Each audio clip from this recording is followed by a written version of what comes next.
नमस्कार। आज हेउची फेब्रुआरी 27 तारीख शुक्रवार। आपण मानक पई नेकी आसीछि आज दिनर केतोटी गुरुत्वपूर्ण खबर। सेति वीडियो को शेष पर्यंत देखंतु एवं आपणक भल पाइबा स्वरूप गोटे गोटे लाइक कर दियंतु। ता सहित हम चैनल को जदि नुआ आसीजंती चैनल को सब्सक्राइब करी पाखर आस्तबा बेल आइकन को क्लिक करी रखंतु। चलंतु आज दिनर गुरुत्वपूर्ण खबर उपरे नजर पकाइबा। प्रथम खबर जोगाण मंत्री को बड़ सूचना बढ़िबो धान किणा अवधि। धान किणा नै जोगाण मंत्री कृष्णचंद्र पात्र कहिसंती जे टोकेन समय समाप्त होई गले मध्य आउ 15 दिन पर्यंत अवधि बढ़ा जिवो। राज्य रे समस्त जिलापाल एही अवधि समय बढ़ाई पारिबे। विलंब किंबा समस्या जोगु राज्यर चाषी को बाद दिया जिवो नाही। मार्च 31 तारीख पर्यंत धान किणा जारी रहिबो बोली मंत्री कहिसंती। पूर्वरु धान क्रय प्रक्रिया रे किछि विलंब ओ अभियोग थिबा बेले मंत्री स्पष्ट करिसंती जे सरकार सबु धान उठाइबाकू प्रतिबद्ध। मिलर्स ओ चाषीक सह आलोचना करी प्रक्रिया को त्वरान्वित करा जाउछि बोली जोगाण मंत्री कृष्णचंद्र पात्र कहिसंती बोली खबर मिलिछि। परवर्ती खबर साधारण लोकंक पई खुशी खबर कमिबो खाइबा तेल दाम। अशोधित तेल उपरे आमदानी शुल्क ह्रास करबाकू निष्पत्ति नेइछंती केंद्र सरकार। एही नुआ नियम 31 मे रु सारा देश रे कार्यकारी हेबो। केंद्र ए संपर्क रे एक सरकारी विज्ञप्ति जारी करि सारिछि जहा फल रे आगामी दिन रे तेलर मूल्य रे यथेष्ट ह्रास हेबार संभावना रहिछि। वर्तमानर नियम अनुसार अशोधित पाम तेल, अशोधित सोयाबीन तेल और अशोधित सूर्यमुखी तेल उपरे 20% आमदानी टिकस लागू हेबो। विदेशरू अशोधित तेल उपरे टिकस ह्रास स्थानीय बजार रे मूल्य ह्रास करिबो। भारत मुख्यतः इंडोनेशिया, मालेशिया और थाईलैंड रु पाम ऑयल आमदानी करे। भारत सूर्यमुखी तेल पई अर्जेंटीना, ब्राजिल, रूस और यूक्रेन भली देश उपरे मध्य निर्भर करे। आमदानी शुल्क ह्रास सहित एही 3 प्रकारर तेल उपरे मोट टिकस बोझ 27.5% रु 16.5% को ह्रास पाइबो बोली खबर मिलिछि। परवर्ती खबर राज्यसभा निर्वाचन पई गुरुवार विज्ञप्ति प्रकाश पाइछि। विज्ञप्ति अनुसार मार्च 5 तारीख जाए नामांकन दाखल प्रक्रिया हेबो। 6 रे जांच करा जिवो। मार्च 9 तारीख रे पत्र प्रत्याहारर शेष तारीख रहिछि। 16 तारीख रे निर्वाचन अनुष्ठित हेबो। सूचना योग्य जे ओडिशा समेत 10टी राज्यर 37 टी आसन पई निर्वाचन हेबो। एथिरे ओडिशार 4टी आसन पई निर्वाचन करा जिवो बोली खबर मिलिछि। परवर्ती खबर 23 जिल्ला रे झड़ वर्षा संभावना काल बैशाखी पई सतर्क कराइला पाणीपाग विभाग। गोटिए पटे दक्षिण पूर्व बंगोपसागर उपकूल रे थिबा घूर्णिबलय 1.5 किलोमीटर पर्यंत उपरकू विस्तारित होई रहिछि। एहा पूर्व दिगरे गति करी धीरे धीरे दुर्बल हेबार संभावना रहिछि। एहार प्रभाव रे राज्य रे आज 23 जिल्ला रे झड़ वर्षा हेबा नै आंचलिक पाणीपाग विज्ञान केंद्र पक्षरु पूर्वानुमान करा जायछि। बिजुली घड़घड़ी सह घंटा प्रति 30 रु 40 किलोमीटर बेगरे पवन बहिबार मध्य संभावना रहिछि। वार्निंग जारी होइथिबा जिल्ला गुड़िक मध्य रे रहिछि बालेश्वर, जाजपुर, भद्रक, केन्द्रापड़ा, कटक, जगतसिंहपुर, पुरी, खोर्धा, नयागढ़, गंजाम, गजपति, नुआपड़ा, बलांगीर, कलाहांडी, कंधमाल, नवरंगपुर, रायगड़ा, कोरापुट, मालकानगिरी, मयूरभंज, केन्दुझर, अनुगुल और ढेंकानाल रहिछि बोली खबर मिलिछि। परवर्ती खबर आसंता मार्च 2 तारीख सोमवार श्रीमंदिर परिचालना कमिटीर गुरुत्वपूर्ण बैठक अनुष्ठित हेबो। गजपति महाराजा दिव्य सिंहदेवଙ୍କ अध्यक्षतारे अनुष्ठित हेबो एही बैठक। एही बैठक रे मुख्य प्रशासक,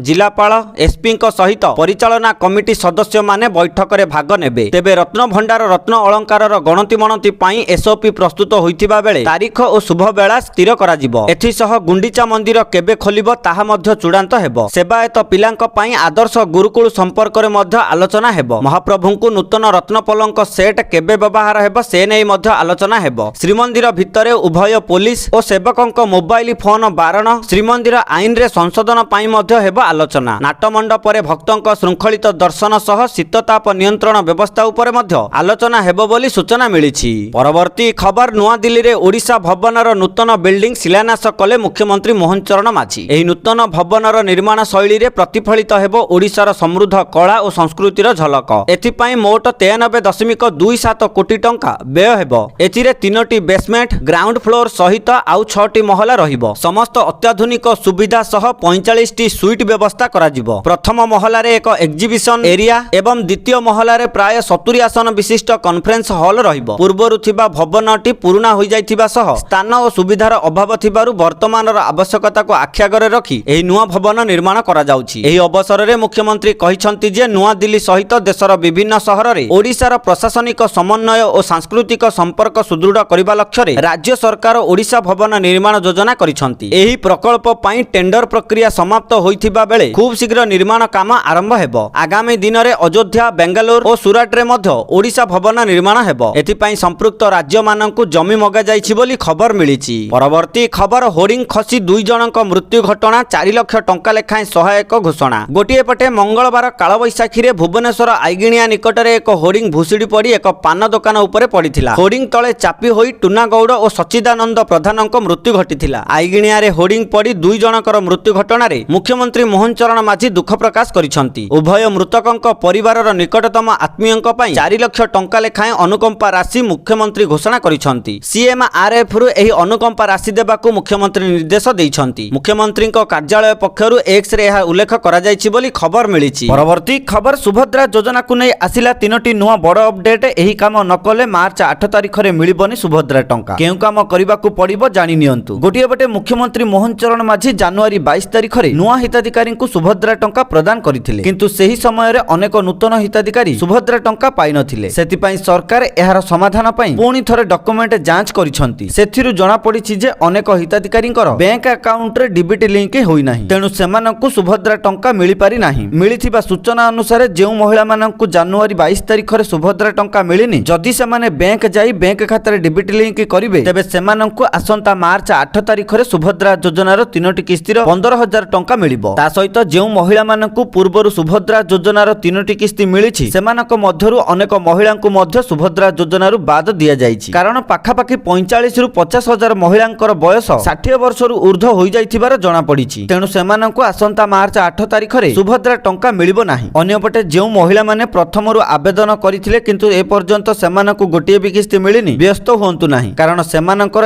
ଏବେ ସର୍ଭେ ଏବଂ ଡକୁମେଣ୍ଟ ଯାଞ୍ଚ ସରିଛି। ତା ସହିତ ସେମାନେ ଯୋଗ୍ୟ ପ୍ରମାଣିତ ହୋଇସାରିଛନ୍ତି। ତେଣୁ ସେମାନଙ୍କୁ ମଧ୍ୟ ଆସନ୍ତା ମାର୍ଚ୍ଚ 8 ତାରିଖରେ ସୁଭଦ୍ରା ଯୋଜନାର 20,000 ଟଙ୍କା ମିଳିବ ବୋଲି ଖବର ମିଳିଛି। ପରବର୍ତ୍ତୀ ଖବର ଏକକ ପିଜି ପ୍ରବେଶିକା ପରୀକ୍ଷା ପାଇଁ ଆଜିଠୁ ଫର୍ମ ପୂରଣ ଆରମ୍ଭ। ଆଜିଠୁ ମାର୍ଚ୍ଚ 15 ତାରିଖ ଯାଏଁ ସାମ୍ସ ପୋର୍ଟାଲରେ ଫର୍ମ ପୂରଣ କରିପାରିବେ ଇଚ୍ଛୁକ ଛାତ୍ରଛାତ୍ରୀ। ସିପିଇଟି ମାର୍କ ଆଧାରରେ ହିଁ ସ୍ନାତକ ଉତ୍ତର ପାଇଁ ଚୟନ ହେବେ ଛାତ୍ରଛାତ୍ରୀ। ପିଜିରେ ନାମ ଲେଖାଇବାକୁ ଆଗ୍ରହୀ ଥିବା ଛାତ୍ରଛାତ୍ରୀମାନଙ୍କୁ କମନ ପିଜି ଏଣ୍ଟ୍ରାନ୍ସ ଟେଷ୍ଟ ପରୀକ୍ଷା ଦେବାକୁ ପଡ଼ିବ। ଏପ୍ରିଲ ମାସ 27 ତାରିଖରୁ ମେ ମାସ 10 ତାରିଖ ପର୍ଯ୍ୟନ୍ତ ବିଭିନ୍ନ ସ୍ନାତକ ଉତ୍ତର ବିଷୟ ପାଇଁ ସିପିଇଟି ପ୍ରବେଶିକା ପରୀକ୍ଷା ଅନୁଷ୍ଠିତ ହେବ। ଏହି ପରୀକ୍ଷାରେ ରଖିଥିବା ମାର୍କ ଆଧାରରେ ହିଁ ଛାତ୍ରଛାତ୍ରୀମାନଙ୍କୁ ସ୍ନାତକ ଉତ୍ତର ପାଠ୍ୟକ୍ରମ ପାଇଁ ଚୟନ କରାଯିବ। ଏହା ସହ ଜୁଲାଇ 10 ତାରିଖ ସୁଦ୍ଧା ସମସ୍ତ ବିଶ୍ୱବିଦ୍ୟାଳୟ ଓ ମହାବିଦ୍ୟାଳୟମାନଙ୍କରେ ସ୍ନାତକ ଉତ୍ତର ପାଠ୍ୟକ୍ରମକୁ ଆରମ୍ଭ କରିବା ପାଇଁ ଲକ୍ଷ୍ୟ ରଖାଯାଇଛି। ଏହା ଦ୍ୱାରା ସଠିକ ସମୟରେ ସ୍ନାତକ ଉତ୍ତର ପାଠ୍ୟକ୍ରମର ପାଠପଢ଼ା ସମାପ୍ତ ହେବା ସହ ସଠିକ ସମୟରେ ଫଳାଫଳ ମଧ୍ୟ ଘୋଷଣା କରାଯାଇପାରିବ, ଯାହାଦ୍ୱାରା ଓଡ଼ିଶାର ସମସ୍ତ ଛାତ୍ରଛାତ୍ରୀ ଉପକୃତ ହୋଇପାରିବେ ବୋଲି ଖବର ମିଳିଛି। ପରବର୍ତ୍ତୀ ଖବର ପୁରୀ ସମୁଦ୍ର କୂଳରେ କରାଯାଇଛି ବ୍ୟାଗେଜ ଲକର ସିଷ୍ଟମ। ଗୋଟିଏ ପଟେ ସମୁଦ୍ର ବାଲିରେ ନିଜର ବ୍ୟାଗ ରଖି ସମୁଦ୍ରକୁ ସ୍ନାନ କରିବାକୁ ଯାଆନ୍ତି ପର୍ଯ୍ୟଟକ। ଏଥିପାଇଁ ବିଭିନ୍ନ ସମୟରେ ବ୍ୟାଗ ଚୋରି ହୋଇଯାଉଥିବା ଅଭିଯୋଗ ହୋଇ ଆସୁଥିଲା। ଏହାକୁ ଦୃଷ୍ଟିରେ ରଖି ପୁରୀ ପୌର ସଂସ୍ଥା ପକ୍ଷରୁ ଏକ ନିଆରା ପଦକ୍ଷେପ ନିଆଯାଇଛି। ତେବେ ବ୍ୟାଗେଜ ଲକର ବ୍ୟବସ୍ଥା ଆପଣାଇବାକୁ ହେଲେ ପ୍ରଥମେ ସେଠାରେ ଲାଗିଥିବା QR କୋଡ୍ ସ୍କାନ୍ କରିବା ପରେ ଲୋକେସନ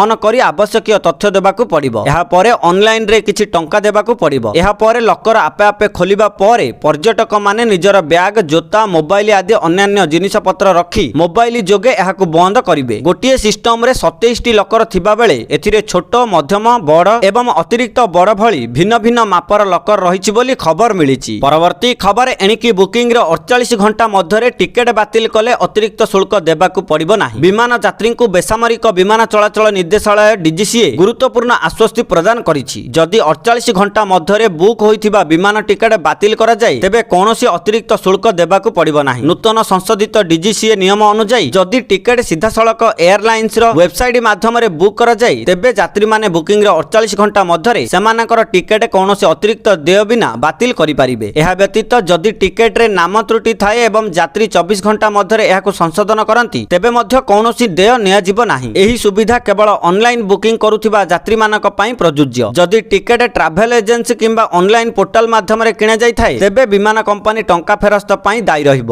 DGCA 14ଟି କାର୍ଯ୍ୟ ଦିବସ ମଧ୍ୟରେ ସମସ୍ତ ଟଙ୍କା ଫେରସ୍ତ ପ୍ରକ୍ରିୟାକରଣ କରିବାକୁ ବିମାନ କମ୍ପାନୀଗୁଡ଼ିକୁ ନିର୍ଦ୍ଦେଶ ଦେଇଛି ବୋଲି ଖବର ମିଳିଛି। ପରବର୍ତ୍ତୀ ଖବର ରେଳମନ୍ତ୍ରୀ ଅଶ୍ୱିନୀ ବୈଷ୍ଣବ ରେଳବାଇରେ କ୍ଷତିପୂରଣ ସମ୍ପର୍କରେ ଏକ ବଡ଼ ଘୋଷଣା କରିଛନ୍ତି। ଦାବିଗୁଡ଼ିକର ଦ୍ରୁତ ଏବଂ ସ୍ୱଚ୍ଛ ସମାଧାନ ସୁନିଶ୍ଚିତ କରିବା ପାଇଁ ରେଳବାଇ ERCT ବ୍ୟବସ୍ଥା ଆରମ୍ଭ କରିଛି। ଏହି ନୂତନ ଡିଜିଟାଲ ପ୍ଲାଟଫର୍ମ ରେଳବାଇ ଦୁର୍ଘଟଣା, ଅପ୍ରୀତିକର ଘଟଣା, ମାଲ କ୍ଷତି କିମ୍ବା ଭଡ଼ା ବିବାଦ ସହିତ ଜଡ଼ିତ ମାମଲାଗୁଡ଼ିକର ସମାଧାନକୁ ସହଜ କରିବ। ପୂର୍ବରୁ ଏହି ମାମଲାଗୁଡ଼ିକ ପାଇଁ ଦାଖଲ ଠାରୁ ଶୁଣାଣି ପର୍ଯ୍ୟନ୍ତ ଅନେକ ଔପଚାରିକତା ଏବଂ ସମୟ ସାପେକ୍ଷ ପ୍ରକ୍ରିୟା ଆବଶ୍ୟକ ହେଉଥିଲା, କିନ୍ତୁ ବର୍ତ୍ତମାନ ସମଗ୍ର ବ୍ୟବସ୍ଥା ଅନଲାଇନ ହେଉଥିବାରୁ ପ୍ରକ୍ରିୟାଟି ବହୁତ ଦ୍ରୁତ ଏବଂ ଅଧିକ ସୁବିଧାଜନକ ହୋଇଛି। आईआरसीटी ର ବ୍ୟବସ୍ଥାର ସବୁଠାରୁ ଗୁରୁତ୍ୱପୂର୍ଣ୍ଣ ଫିଚର ହେଉଛି ଯେକୌଣସି ବ୍ୟକ୍ତି ଏବେ ଯେକୌଣସି ସ୍ଥାନରୁ ଯେକୌଣସି ସମୟରେ ଅନଲାଇନରେ ସେମାନଙ୍କର ଦାବି ଦାଖଲ କରିପାରିବେ। ମାମଲା ଦାଖଲ ଫିଚର ଗୁଡ଼ିକରେ ଚେକ୍ ଲିଷ୍ଟ ଆଧାରିତ ଯାଞ୍ଚ, ଡକ୍ୟୁମେଣ୍ଟ ଅପଲୋଡ, ସ୍ୱୟଂଚାଳିତ ମାମଲା ଆବଣ୍ଟନ ଏବଂ ନୋଟିସ ଗୁଡ଼ିକର ଡିଜିଟାଲ କପି ଅନ୍ତର୍ଭୁକ୍ତ। ଏହା ସହିତ ଶୁଣାଣି ପାଇଁ ଇ ଶୁଣାଣିର ସୁବିଧା ମଧ୍ୟ ପ୍ରଦାନ କରାଯାଇଛି, ଯାହା ପକ୍ଷମାନଙ୍କୁ କୋର୍ଟକୁ ଆସିବାକୁ ହ୍ରାସ କରିବ ବୋଲି ଖବର ମିଳିଛି। ପରବର୍ତ୍ତୀ ଖବର ନୂତନ ଏନସିଇଆରଟି ଅଷ୍ଟମ ଶ୍ରେଣୀ ସାମାଜିକ ବିଜ୍ଞାନ ପାଠ୍ୟପୁସ୍ତକରେ ନ୍ୟାୟପାଳିକାରେ ଦୁର୍ନୀତି ଉପରେ ଏକ ଅଧ୍ୟାୟ ଯୋଡ଼ା ଯାଇଥିଲା, ଯାହା ବିବାଦ ସୃଷ୍ଟି କରିଛି। ଏନସିଇଆରଟି ପାଠ୍ୟପୁସ୍ତକ ବିବାଦ ଉପରେ ପ୍ରଧାନମନ୍ତ୍ରୀ ମୋଦି ଅସନ୍ତୋଷ ବ୍ୟକ୍ତ କରିଛନ୍ତି। ସୂତ୍ର ଅନୁଯାୟୀ ମଙ୍ଗଳବାର କ୍ୟାବିନେଟ ବୈଠକରେ ପ୍ରଧାନମନ୍ତ୍ରୀ ମୋଦି ଏହି ପ୍ରସଙ୍ଗରେ ନିଜର ଅସନ୍ତୋଷ ପ୍ରକାଶ କରିଥିଲେ ବୋଲି ଖବର ମିଳିଛି। ପରବର୍ତ୍ତୀ ଖବର 1 ଏପ୍ରିଲରୁ ସାରା ଦେଶରେ ବାଧ୍ୟତାମୂଳକ ହେବ ଏହି ପେଟ୍ରୋଲ। କେନ୍ଦ୍ର ସରକାର ଇନ୍ଧନ ସମ୍ପର୍କରେ ଏକ ବଡ଼ ନିଷ୍ପତ୍ତି ନେଇଛନ୍ତି। 1 ଏପ୍ରିଲ 2026 ଠାରୁ ସମସ୍ତ ରାଜ୍ୟ ଏବଂ କେନ୍ଦ୍ରଶାସିତ ଅଞ୍ଚଳରେ 20% ଇଥାନଲ ମିଶ୍ରଣ ଏବଂ ସର୍ବନିମ୍ନ ରିସର୍ଚ୍ଚ ଅକ୍ଟାନ ନମ୍ବର 95 ସହିତ ପେଟ୍ରୋଲ ବିକ୍ରୟ କରିବା ବାଧ୍ୟତାମୂଳକ ହେବ। ତେଲ ଆମଦାନୀ ଏବଂ ପ୍ରଦୂଷଣ ହ୍ରାସ କରିବା ପାଇଁ ଏହି ପଦକ୍ଷେପ ନିଆଯାଇଛି। ଫେବୃଆରୀ 17 ତାରିଖରେ ଏକ ବିଜ୍ଞପ୍ତିରେ ପେଟ୍ରୋଲିୟମ ମନ୍ତ୍ରାଳୟ ସ୍ପଷ୍ଟ କରିଛି ଯେ ପେଟ୍ରୋଲିୟମ କମ୍ପାନୀଗୁଡ଼ିକ ଭାରତୀୟ ମାନକ ବ୍ୟୁରୋ ମାନଦଣ୍ଡ ଅନୁଯାୟୀ ସର୍ବନିମ୍ନ 95 ରୋନ୍ ସହିତ 20% ପର୍ଯ୍ୟନ୍ତ ଇଥାନଲ ମିଶ୍ରିତ ପେଟ୍ରୋଲ ବିକ୍ରୟ କରିବେ। ଏହାର ଅର୍ଥ ହେଉଛି ଭବିଷ୍ୟତରେ ସାରା ଦେଶରେ ଉପଲବ୍ଧ ପେଟ୍ରୋଲର ସ୍ତର ସମାନ ଏବଂ ଉଚ୍ଚମାନର ହେବ ବୋଲି ଖବର ମିଳିଛି। ପରବର୍ତ୍ତୀ ଖବର ଭାରତର ଚିକେନ ଅଣ୍ଡା ବ୍ୟାନ୍। ଏହି ଦେଶ ନେଲା ବଡ଼ ନିଷ୍ପତ୍ତି।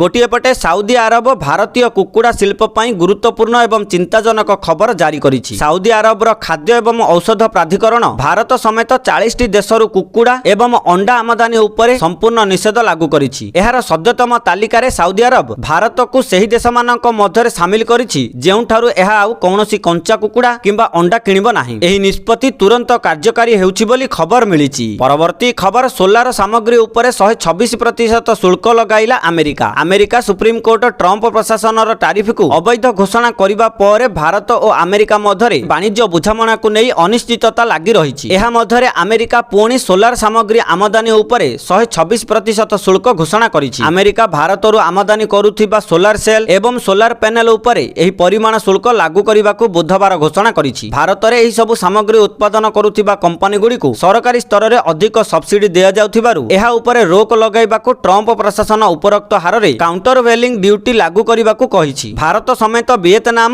ଏବଂ ଲାଓସ ଉପରେ ସୋଲାର ସାମଗ୍ରୀ ଉପରେ ଏହି ସବସିଡି ଲାଗୁ କରାଯିବ ବୋଲି ଖବର ମିଳିଛି। ପରବର୍ତ୍ତୀ ଖବର ଅଶ୍ଳୀଳ ବିଷୟବସ୍ତୁ ପ୍ରସାରଣ ପାଇଁ କେନ୍ଦ୍ର ସରକାରଙ୍କ ଦ୍ୱାରା 5ଟି OTT ପ୍ଲାଟଫର୍ମ ବ୍ୟାନ୍। ସୂଚନା ଏବଂ ପ୍ରସାରଣ ମନ୍ତ୍ରାଳୟ ଅଶ୍ଳୀଳ ବିଷୟବସ୍ତୁ ପ୍ରସାରଣ କରୁଥିବା 5ଟି OTT ପ୍ଲାଟଫର୍ମକୁ ବନ୍ଦ କରିଛନ୍ତି। ସାର୍ବଜନୀନ ଶାଳୀନତା, ଜାତୀୟ ସ୍ୱାର୍ଥ ଏବଂ ସାମ୍ବାଦିକ ନୀତିକୁ ସୁରକ୍ଷା ଦେବା ପାଇଁ ସୂଚନା ପ୍ରଯୁକ୍ତି ନିୟମ 1021 ଏବଂ ଅଶ୍ଳୀଳତା ଆଇନକୁ ପ୍ରବର୍ତ୍ତନ କରାଯାଇଥିଲା। ଏହି ନିୟମ ଅନୁଯାୟୀ ସୂଚନା ଏବଂ ପ୍ରସାରଣ ମନ୍ତ୍ରାଳୟ OTT platform mood X VIP, Koyal play pro, digi movieplex, feel ଏବଂ ଜୁଗ୍ନୁ ପ୍ଲାଟଫର୍ମକୁ ବନ୍ଦ କରିଛନ୍ତି ବୋଲି ଖବର ମିଳିଛି।